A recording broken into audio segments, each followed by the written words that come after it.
Study IQ IAS, आपका selection हमारा mission. Recently हमने देखा है कि शर्मिष्ठा केस के कंटेक्स्ट में और इसके जजमेंट के कंटेक्स्ट में दो तरह के पक्षधारक जो है वो बन रहे हैं। एक पक्षधारक ऐसे हैं, एक कैटेगरी के लोग ऐसे हैं जो कि कहते हैं कि राइट टू स्पीच जो है वो उसका खनन हुआ है इस केस के अंदर। दूसरे पक्षधारक या फिर दूसरे लोग जो है वो ऐसे हैं जो कि कहते हैं कि राइट टू स्पीच जो है वो एब्सोल्यूट राइट नहीं है, इसके कुछ लिमिटेशंस जो है वो होने चाहिए। और स्टेट और जुडिशरी ये ऐसी कॉम्पिटेंट अथॉरिटीज़ हैं जो कि बेसिकली इसके ऊपर ऐसे लिमिटेशंस जो है वो लगा सकती हैं। बेसिकली इस सेशन के अंदर हम इसी बात के ऊपर चर्चा करने वाले हैं कि बेसिकली राइट टू स्पीच वो किस तरह से इवॉल्व हुआ है और राइट टू स्पीच के ऊपर जो हम आजकल लिमिटेशंस लगते हुए देखते हैं वो भी किस तरह से इवॉल्व हुए हैं और इंडियन कंटेक्स्ट के अंदर कैसे जुडिशरी ने जो है वो over the period of time इसके लिए जजमेंट्स जो है वो दी है। सो बिफोर वी स्टार्ट, आपका जो एंथ्रोपोलॉजी का कोर्स है और उसी के साथ साथ जो P2I फाउंडेशन कोर्स है, again it has been live. आप जो है वो ADS लाइव कोड यूज़ कर सकते हैं फॉर द डिस्काउंट। और एंथ्रोपोलॉजी के कोर्स के लिए again you can use the ADS live code और आप जो है वो अगेन डिस्काउंट्स को अवेल कर सकते हैं। इसी के अंदर आपको live answer writing classes, mentorship, previous year question discussions, value addition और आपके पास जो टेस्ट सीरीज़ है वो सारी चीज़ें जो है वो मिल जाती हैं। चलिए वापस हम अपने डिस्कशन के ऊपर आते हैं। तो हमारा डिस्कशन जो है वो चल रहा था कि जो फ्रीडम ऑफ स्पीच है वो किस तरह से इवॉल्व हुई है। According to the Anglo American traditions freedom of speech बहुत इंपॉर्टेंट है क्योंकि फ्रीडम ऑफ स्पीच जो है वो 3 मेजर पर्पस हमारे लिए फुलफिल करती है। पहला जो पर्पस होता है दैट इज हर एक इंसान के लिए ये बहुत इंपॉर्टेंट होता है कि वो सच्चाई की खोज की तरफ जो है वो बढ़ सके। ठीक है, आप इंसान है, आप हर किसी के पीछे कुछ ना कुछ कारण ढूंढते हैं, ये आपकी फितरत रहती है, ये हम हर किसी की एंथ्रोपोजेनिक जो एक नेचर है वो है। तो first is the truth seeking purpose. ठीक है, बेसिकली एंग्लो अमेरिकन ट्रेडिशंस के अंदर हम मानते हैं कि आपके पास अगर फ्रीडम ऑफ स्पीच होगी तो फ्रीडम ऑफ स्पीच के कारण एक मार्केट प्लेस बन जाएगा आइडियाज़ का। जिन आइडियाज़ को आप आपस में भिड़वा सकते हो, आपस में उनका डिस्कशन करवा सकते हो एंड थस आपके पास जो है वो बेहतरी की तरफ जो है वो आप बेहतर आइडियोलॉजी की तरफ जो है वो आप बढ़ पाएंगे। जो दूसरा है that is the individual autonomy and the dignity principle. Individual autonomy and dignity basically क्या कहती है कि अगर आपके पास फ्रीडम ऑफ स्पीच है तभी आप एक डिग्निफाइड लाइफ जो है वो जी सकेंगे, तभी आप सेल्फ रियलाइजेशन कर पाएंगे। इंसान सेल्फ रियलाइजेशन कैसे करता है? इंसान बाकी इंसानों के बीच में जाके अपनी बात रखता है। जब बाकी इंसानों के बीच में जाके अपनी बात रखेगा और सामने वाले इंसान जो है वो उसको कॉन्ट्रडिक्ट करेंगे या फिर उसको अप्रिशिएट करेंगे, इस तरह से आप सेल्फ रियलाइजेशन की तरफ बढ़ते हो, क्या मैं सही हूं या फिर मैं गलत हूं। ठीक है, फिर जो इसका तीसरा पर्पस होता है that is electing the democratic self government. एक डेमोक्रेसी के अंदर ये बहुत इंपॉर्टेंट होता है, जितने इलेक्शंस इंपॉर्टेंट होते हैं उतना ही ज़्यादा इंपॉर्टेंट होता है कि डिबेट्स और डिस्कशंस हो सकें। और again for the debates and discussion बहुत इंपॉर्टेंट होता है कि आपके पास एक freedom of speech and expression जो है वो बन सके। अब हम एवोल्यूशन की तरफ जो है वो मूव करते हैं। जो सबसे पहले थिंकर हैं जॉन मिल्टन, उन्होंने जो है वो again market place of ideas का जो है वो कंसेप्ट दिया। उनका मानना था कि अगर आप हर एक चीज़ के ऊपर एक प्रायोर सेंसरशिप लगानी शुरू कर देंगे कि आप इस बात के ऊपर जो है वो टिप्पणी नहीं कर सकते, इस बात के ऊपर टिप्पणी नहीं कर सकते, ऐसे नहीं बोल सकते, फलां को जो है वो वैसे नहीं बोल सकते, एक्सेट्रा एक्सेट्रा एक्सेट्रा एक्सेट्रा। तो इससे होगा क्या? जो सबसे इंपॉर्टेंट चीज़ है वो ये है कि इससे बेसिकली आपके पास जो है वो ट्रुथ का दम घुटना शुरू हो जाएगा। जो सच्चाई है वो दम घुट घुट के जो है वो मर जाएगी और आपके पास जो है वो अगेन इंसानों की सोच, जो सोसाइटी है उसकी सोच सिर्फ और सिर्फ एक ही डायरेक्शन के अंदर बढ़ना स्टार्ट कर देगी। अब वो डायरेक्शन सही है या गलत है ये जो है वो अगेन इंसान खुद नियमित नहीं कर पाएंगे, निर्धारित नहीं कर पाएंगे। और फिर उसके बाद बात आती है जॉन स्टुअर्ट मिल की। जॉन स्टुअर्ट मिल कहता है कि कोई भी इंसान पूरी तरह से सच्चा या फिर पूरी तरह से झूठा नहीं होता। हर कोई इंसान का जो एक पर्सपेक्टिव है वो कुछ ग्रे एरियाज के अंदर लाई कर रहा होता है, और अगर आप उसको फ्रीडम ऑफ स्पीच या फिर सोसाइटी को फ्रीडम ऑफ स्पीच नहीं दोगे तो सोसाइटी कभी भी सच्चाई की अनुभूति नहीं कर पाएगी। सही क्या है और गलत क्या है इसका रियलाइजेशन सोसाइटी को नहीं हो पाएगा। सोसाइटी कभी भी आइडियाज़ के अंदर इवॉल्व नहीं कर पाएगी, अच्छी चीज़ों को जो है वो नहीं बना पाएगी। तो according to John Stuart Mill ये बहुत इंपॉर्टेंट था कि आप जो है वो फ्रीडम ऑफ स्पीच को रियलाइज़ करें, फ्रीडम ऑफ स्पीच को जो है वो दें। और अगेन इनके टाइम फ्रेम्स जो है वो बहुत इंपॉर्टेंट हैं देखने। ये जो है वो बेसिकली उस टाइम के ऊपर एग्जिस्ट किया करते थे जब चर्च की जो है वो अथॉरिटी बहुत सॉलिड हुआ करती थी, और उस टाइम के ऊपर बिकॉज चर्च की अथॉरिटी बहुत सॉलिड थी, चर्च जो है वो प्योर सेंसरशिप्स लगाता था कि आप गॉड के बारे में कुछ नहीं बोल सकते, आप इस चीज़ के बारे में कुछ नहीं बोल सकते, आप जो है वो इसी डायरेक्शन के अंदर फ्लो करेंगे। ठीक है, तो इसलिए उस वक्त जो है वो फ्रीडम ऑफ स्पीच देना जो है वो बहुत इंपॉर्टेंट था सच्चाई की खोज के लिए, क्योंकि अगेन चर्च जो भी कहेगा उसको हम सच नहीं मान सकते। रिलीजियस अथॉरिटीज़ कुछ भी कहेंगी उसको हम चर्च नहीं, उसको जो है वो सच्चाई हम नहीं मान सकते। ऑब्वियसली उसके साथ हमें रीज़न करना पड़ेगा, और इसी तरह से रीज़न करके हम सच्चाई की खोज की तरफ जो है वो बढ़ पाएंगे।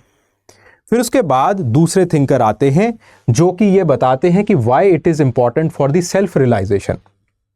उनका नाम है John Stuart Mill. John Stuart Mill कहते हैं कि समाज के अंदर परसुएशन होना चाहिए, कोहर्शन नहीं होना चाहिए। परसुएशन और कोहर्शन का मतलब क्या है? कोहर्शन का मतलब है कि जब आपको सिर्फ एक ही चीज़ बताई जाती है कि हाँ बेटा यही सच है, यही तेरा अंतिम सच है, तो इसको हम कहते हैं according to mister John Locke the coercion. तो वो कहते हैं कि समाज के अंदर ऐसा कोहर्शन नहीं होना चाहिए कि आपको सिर्फ एक ही चीज़ बताई है और कह दिया है कि बेटा यही सच्चाई है, अंतिम सच्चाई है। समाज के अंदर परसुएशन होना चाहिए। अब परसुएशन कैसे होता है? जब आपके पास समाज के अंदर एक इंसान जो है वो एक तर्क देता है, दूसरा इंसान दूसरा तर्क देता है, तीसरा इंसान तीसरा तर्क देता है, और आपके पास काबिलियत होती है इन तर्कों को सुनने की, इन तर्कों को समझने की। तो जॉन स्टुअर्ट मिल कहते हैं कि सबको जो है वो एजुकेशन और सबको जो है वो इस डिबेट के अंदर, इस डिस्कशन के अंदर जो है वो आने का अधिकार है। तभी जो है वो आप अपना सेल्फ को रियलाइज कर पाते हो। आप हो कौन, आप हो कैसे, आपका नेचर क्या है, आपकी लीनिंग्स क्या है, आप इन चीज़ों को जो है वो रियलाइज कर पाओगे। और आज के जो डिग्निटी थ्योरिस्ट हैं, जैसे फॉर एग्जांपल बेकर हो गए, वो भी जो है वो इसी चीज़ को मानते हैं। वो कहते हैं कि अगर इंसान सच में ये चाहता है कि वो अपना भाग्य विधाता बने तो freedom of speech and expression it is very important. फिर उसके बाद आती है बात डेमोक्रेटिक सेल्फ गवर्नमेंट की। तो मैकल जॉन जो है वो इसके अंदर ये कहते हैं कि जो राइट टू फ्रीडम और the right to speech and expression या फिर freedom of speech and expression जो है वो डेमोक्रेसी के ऑक्सीजन की तरह है। डेमोक्रेसी के ऑक्सीजन की तरह क्यों है? क्योंकि यही right to freedom and expression एक इन्फॉर्म्ड सिटीजनरी बनाता है। यही right to freedom of expression या फिर स्पीच एंड एक्सप्रेशन जो है वो आपके पास लोगों को पुश करता है कि आप बाहर जो है वो जा सकिए और पोजेशंस वगैरह जो है वो निकाल सकिए। अगर सरकार कुछ गलत कर रही है तो आप सरकार का एक पीसफुल मीन से जो है वो विरोध कर सकते हो। इस तरह से सरकार जो है वो आप के प्रति अकाउंटेबल रहती है, और आपके पास जो है वो अगर बार बार आप freedom of speech and expression को यूज़ करते रहेंगे तो एक डेमोक्रेसी के अंदर जो एक मेजॉरिटी का रूल है वो भी अकाउंटेबल रहता है। और इस तरह से मैकल जॉन बेसिकली मानते हैं, और हम भी जो है वो बेसिकली इसी चीज़ को मानते हैं कि राइट टू फ्रीडम और right to speech and expression या फिर freedom of speech and expression जो है वो बहुत इंपॉर्टेंट रहता है। बट ये जो आपके पास अधिकार है, स्पीच का अधिकार है, एक्सप्रेशन का अधिकार है, ये अधिकार जो है वो एब्सोल्यूट राइट नहीं है। एब्सोल्यूट राइट क्यों नहीं है? क्योंकि जब हम एंग्लो अमेरिकन ट्रेडिशंस, इन ट्रेडिशंस की बात कर रहे हैं, उसी के साथ साथ पैरेलली आपके पास जो है वो कुछ कन्वेंशनल प्री कंडीशंस जो है वो इसके ऊपर लगाई जाती हैं। ये कन्वेंशनल प्री कंडीशंस क्या है? पहली प्री कंडीशन है the rule of turn taking.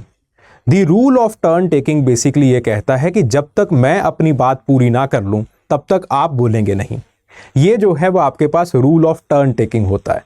अगर रूल ऑफ टर्न टेकिंग ना लगाया जाए तो जो आपकी कन्वर्सेशन है, जो हमारी डिस्कशन है, वो आज की टीवी डिबेट्स की तरह जो है वो बन जाएगी।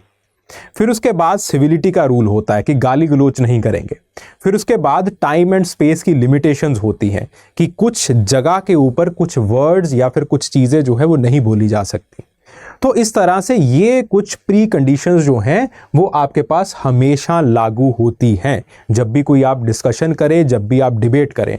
नहीं तो वो सारी डिस्कशंस, वो सारी डिबेट्स जो है वो आपके पास वायलेंस की तरफ बढ़ जाती हैं और अगेन जान और माल का खतरा जो है वो बढ़ जाता है and hence the terrorist tendencies it will take place. चलिए, फिर उसके बाद जो दूसरी चीज़ है वो ये है कि आपके पास जो है there will be competing social goods. Competing social goods का मतलब क्या है कि आप हमेशा जब भी कोई freedom of speech and expression की बात की जाएगी तो आप हमेशा आपके दिमाग में जो है वो पब्लिक ऑर्डर का ख्याल रहेगा, आपके पास हमेशा इक्वालिटी का ख्याल रहेगा, आपके पास हमेशा सिक्योरिटी का ख्याल रहेगा। आप कभी भी कुछ ऐसी चीज़ों को नहीं बोलोगे जो कि सामने वाले के लिए सिक्योरिटी का खतरा बन जाए। आप कभी भी ऐसी चीज़ों को नहीं बोलोगे जो कि देश की सिक्योरिटी के प्रति जो है वो खतरा बन जाए। आपके दिमाग में हमेशा अपने थॉट्स को आर्टिकुलेट जब आप कर रहे हो या फिर आप जब अपने एक्सप्रेशंस को आर्टिकुलेट कर रहे हो तो एक इक्वालिटी का सिद्धांत, जस्टिस का सिद्धांत आपके दिमाग के अंदर जो है वो होना चाहिए। तो इस तरह से these are two major preconditions जो कि हमेशा लगाई जाती है। चाहे जो मैंने राइट टू स्पीच वाले जो ये फिलोसोफर्स थे, स्कॉलर्स थे, उनके बारे में मैंने बात की, तो वो भी इन प्री कंडीशंस को हमेशा लगाते हैं। जब भी हम राइट टू स्पीच की बात करते हैं, फिलोसफिकल ट्रेडिशंस के अंदर बात करते हैं, तो हमेशा हमेशा हमेशा ये दो प्री कंडीशंस लगाई ही जाती रही है। फिर उसके बाद हम बात करते हैं स्टुअर्ट मिल की। स्टुअर्ट मिल ने जो ये स्पीच है या फिर एक्सप्रेशन है, इनको टोपोलॉजिकली 4 तरीके से डिवाइड किया है। पहला जो है वो कुछ ऐसे स्पीचेस होते हैं जो कि आपके अपने बारे में होते हैं। लेट्स से आप अपने प्राइवेट अफेयर के अंदर आप अपने दोस्तों के साथ बातचीत कर रहे हो कि मुझे जो है वो अच्छा फील नहीं हो रहा, मुझे जो है वो ये सरकार पसंद नहीं है, ऐसा है वैसा है, एक्सेट्रा एक्सेट्रा। ठीक है, तो वहाँ पे आपको पूरी खुली छूट है कि आप कुछ भी जो है वो चीज़ों को बोल सकते हो, कोई दिक्कत वाली बात नहीं है। You are in your private affair और आप अपने एक्सप्रेशंस को जो है वो बता रहे हैं, लोगों के सामने रख रहे हैं, अपने सगे संबंधियों के सामने रख रहे हैं। तो basically you can write anything in your diaries, you can write anything in your private letters, कोई दिक्कत नहीं है। उसको जो है वो अगेन जॉन स्टुअर्ट मिल ने सेंसरशिप से बिल्कुल बाहर कर दिया है कि वहां पे सेंसरशिप अप्लाई नहीं होगी। फिर उसके बाद दूसरी कैटेगरी के अंदर आते हैं, that is almost self regarding but it is public. इसके अंदर आपके पास रैलीज आ जाती हैं। ठीक है, तो यहां पे basically again it is fully protected under the right और the right to the free speech. ठीक है, और आपके पास again according to JS Mill यहां पे भी जो सेंसरशिप है वो कहीं से भी जस्टिफाई नहीं की जा सकती है। आप अपने एक्सप्रेशंस को रख रहे हो लेकिन थोड़ा सा आप पब्लिकली रख रहे हो, प्रोवाइडेड आप जो है वो अगेन सिविलिटी की सेंस में हो, आप गाली गलोच नहीं कर रहे हो और आपके दिमाग में जस्टिस का प्रिंसिपल जो है, जस्टिस का सिद्धांत जो है वो आपके दिमाग में है। तो आप अपने एक्सप्रेशंस को, आप अपने पर्सपेक्टिव्स को खुलेआम जो है वो रख सकते हो। फिर उसके बाद अगली कैटेगरी आती है जिसके अंदर you are presenting something about others, और इसके अंदर कई बार आप जो है वो कुछ मानहानि वाले जो है वो अपमानजनक टिप्पणियां करते हो, कुछ जो है वो अगेन कुछ प्रेजुडिसेस जो है वो पैदा करते हो सरकार के अगेंस्ट या फिर कम्युनिटी के अंदर। तो अगेन यहां पे जेएस मिल कहते हैं कि सेंसरशिप लगाई जा सकती है। फिर उसके बाद आप इंसाइटमेंट करते हो, कई बार वायलेंट एक्ट्स के बारे में जो है वो आप बात करते हो, लोगों को भड़काते हो, तो वहां पे जेएस मिल कहते हैं कि पूरी तरह से सेंसरशिप जो है वो लगा देनी चाहिए। सो इस तरह से जेएस मिल ने जो स्पीच है उसको 4 पार्ट्स के अंदर विभाजित किया है, डिवाइड किया है, और उन्होंने फर्स्ट जो 2 पार्ट्स हैं उसको जो है वो बहुत अहम माना है, because they are very important for the self realisation, they are very important for the accountability of the government, they are very important for the finding of the truth. ठीक है, तो इस तरह से आपके पास जो है वो again there are certain limitations on the freedom of speech, and then फिर उसके बाद there is an offence principle that is given by Joel Feinberg. तो फीनबर्ग जो है वो बेसिकली कहते हैं कि आपके पास जब कोई भी चीज़ पब्लिकली आ जाती है, कोई भी चीज़ पब्लिकली रखी जाती है, तो वहाँ पे जो है वो अगेन सेंसरशिप को बहुत ही ऑटोमेटिकली जो है वो एक्ट करना पड़ता है। जैसे फॉर एग्जांपल वो कहते हैं कि स्टेट जो है, लेट्स से किसी ने बहुत बड़े जो है वो पोस्टर छपवाए हैं और उसके अंदर जो है वो नाजी जो जर्मनी वाले जो साइंस थे, स्वास्तिकास थे, उसको जो है वो उन्होंने इंस्टॉल करना स्टार्ट कर दिया है। अब कोई इंसान जो है वो कहेगा कि जेएस मिल साहब जो है वो सेकंड कैटेगरी के अंदर ये कह के गए थे कि मैं बेसिकली अपने एक्सप्रेशंस को जो है वो पब्लिकली रख सकता हूँ, यहाँ पे मैंने किसी को गोली नहीं मारी, यहाँ पे मैंने किसी को हर्ट नहीं किया है, कोई जो है वो, मैं ये नहीं कह रहा हूँ कि इसके हिटलर को आप जो है वो पूजना शुरू कर दो, मैं इन चीज़ों को नहीं कह रहा हूँ, बट मुझे अच्छा लग रहा है, this is my own expression, कि मैं जो है वो ये स्वास्तिका के जो निशान हैं वो पूरे यूएसए के अंदर जो है वो लगाने शुरू कर दूँ।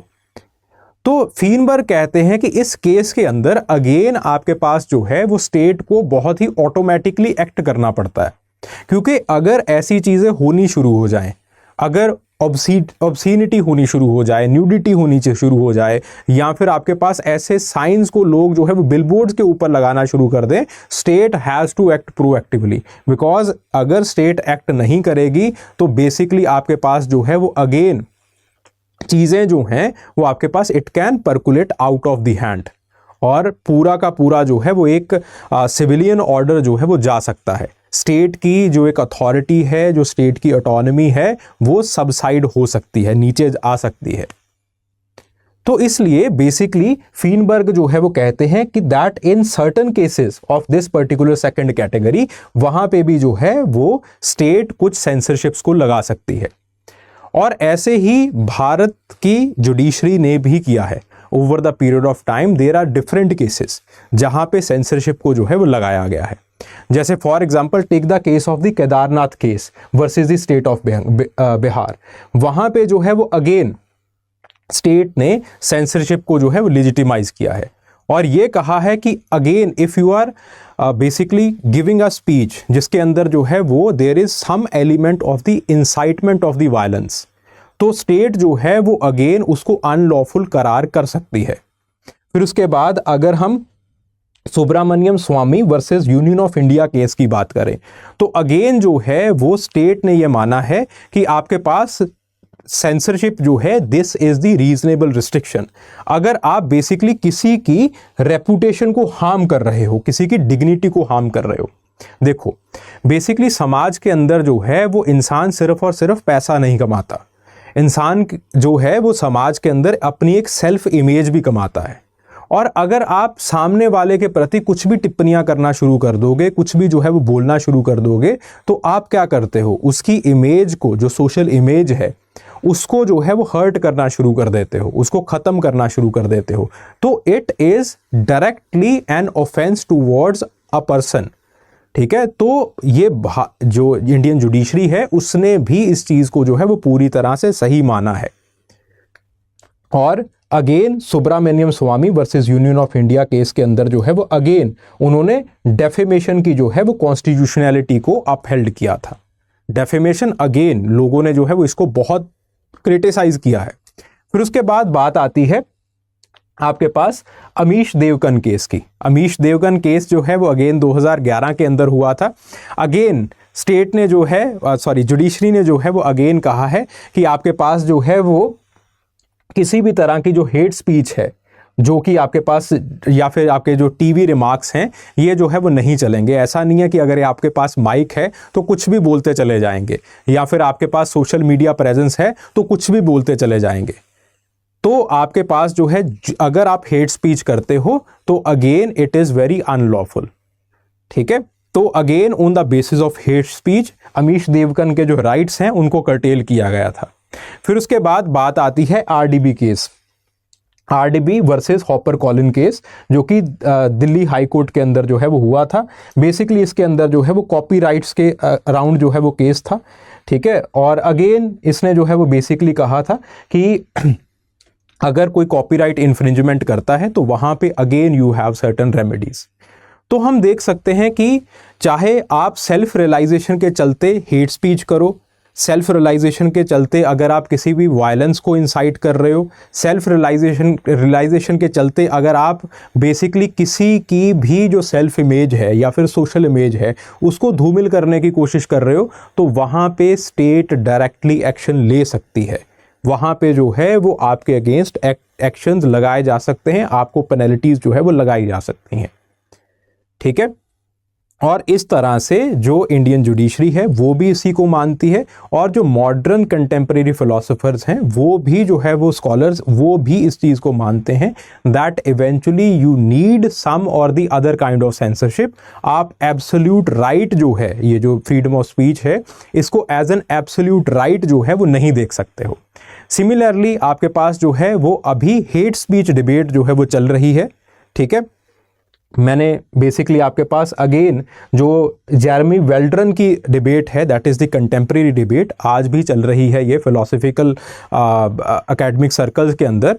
और again it is a very pro restriction debate, जो कि ये कहती है कि अगर समाज जो है वो हर कोई एक दूसरे की कानाफूसी करना शुरू कर दे, लिबल करना शुरू कर दे, एक दूसरे के पीछे पड़ जाए, एक दूसरे की जो है वो इमेज को धूमिल करने में लग जाए, तो क्या हम ये कह सकते हैं कि हमारा समाज जो है वो एक प्रोग्रेसिव समाज है?